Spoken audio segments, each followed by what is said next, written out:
Gareth, despite the defeat, you spoke of your pride after last Saturday's performance against Ipswich. How has this week been? Been brilliant.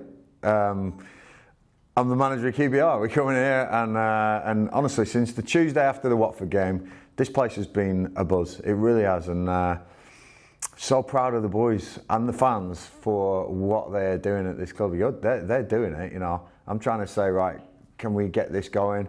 They're doing it, and it's been brilliant, you know.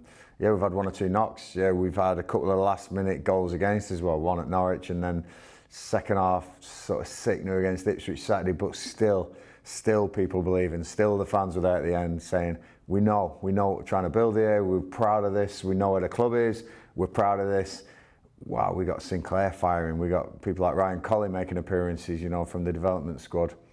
Coupled with the 6 signings I made, the experienced boys coming in, they're only going to get fitter.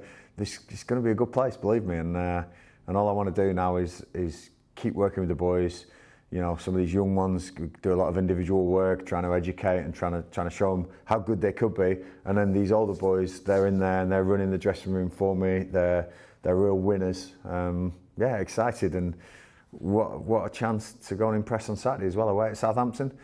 Wow, and you know, you'd give your right arm to play in this game, you know, and I'll tell this to the players, you know, all the fans who are coming down, 3,000 plus, they'd give anything to be on that pitch with you. So give everything you possibly can, and with this structure, with this new way of playing, listen, we might get a whack. It's the next Premier League team, but I tell you what, I fancy us on Saturday. I really do. I fancy that we could go and upset, and I do every single game. But more importantly, so do the fans and so do the players. 2 away games now before the first international break of the season. 2 tough ones too. You mentioned Southampton, Middlesbrough upcoming too. What are your hopes heading into the 2 games before the break? You know, I'd love to get a win out of the 2, but I think we can get 2 wins. I think we can go and beat both of those teams. I hope people will say in the press, oh, Ainsworth wants 2 from 2. Yeah, of course I do. I'm the manager. I believe we can do 2 from 2 as well. I've got a great squad. I've got some real good players. It's 11 against 11. You can go out there, and if you perform better than your opposition, you're going to win the game. We can do this. Believe in these players so much. No injuries, no more injuries would be nice. Transfer window's coming to an end next week, obviously, and again, I want to keep the best players here, keep the best squad I possibly can. But you know, it's football; things happen, and it's a business as well as a sport. But no, I'm so proud. I'm so proud to be sat here saying all these things about a fantastic football team and a fantastic group of fans that follow us up and down the country. And it's going to be great. Get behind us, please. Get behind us, please, on Saturday, because what an opportunity to go and achieve something. Just in team news, you mentioned injuries. Chris Willock, Sam Field, Sinclair Armstrong, all unfortunately coming off with injury against Ipswich. Just an update on those 3. Yeah, Sinclair, don't worry, he's not injured. He's been training this week, no worries. Chris Willock and Sam both had a couple of days off, but I'm expecting both to be training today. Sam took a hell of a whack in a typical Sam Field tackle, and he's committed. I'll have him all day, by the way. And Chris, you know, his first start under me showed exactly what the player he can be. You know, he's unbelievable on the ball. I still want to work with him. Still want to get more out of Chris Willock, but he's a top guy to work with, and I really think he can be a really big player this season for us. You know, both of those. Like I say, Sinclair came off for cramp, really, nothing else. But both of those took knocks. Lyndon very close as well. No, he's desperate to get for the international break. You know, playing England in that little group, so in that little sort of 2 weeks. So I'm sure he's desperate to play in that one. But top guy as well, Lyndon Dykes. You know, all for the club. Lives and breathes this place. You know, he really does, and he's so frustrated he's not contributing at the moment, but Lyndon's going to play a huge part as well. The only long term is Jimmy, and he'll be watching this, gutted that I'm saying this, but Jimmy, you've got to be patient because you had a hell of a whack. But once he gets back as well, wow, we got a good squad, because Jake got through 45 minutes in the development squad on Monday, so he's in contention. Yeah, things are looking good, things are looking up, and I'm excited.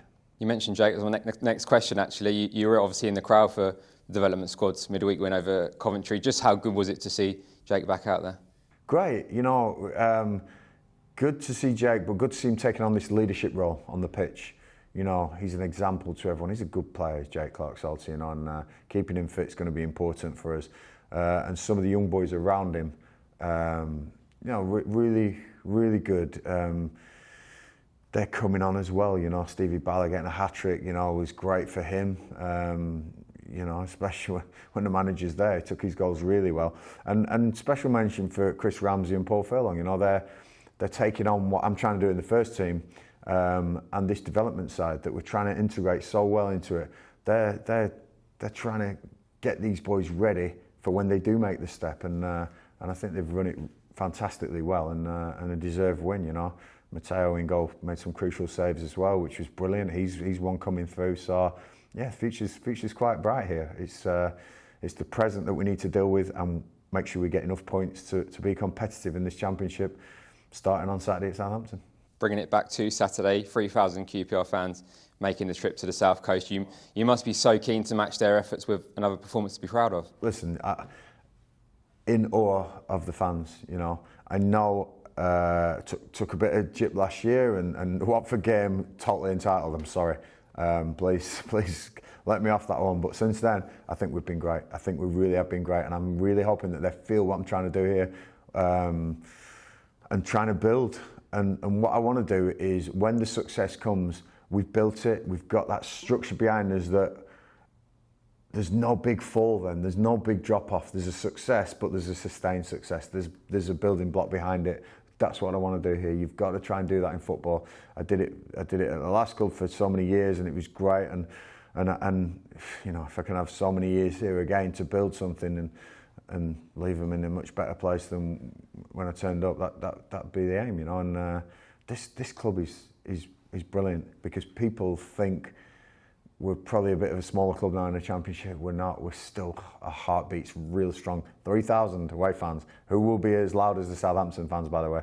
I'll make sure of that, because my team will be up for this and getting them going. Win, lose or draw, get behind these guys, because some of those players will need you, and I certainly need you, and I know what you mean to me. I played in front of you.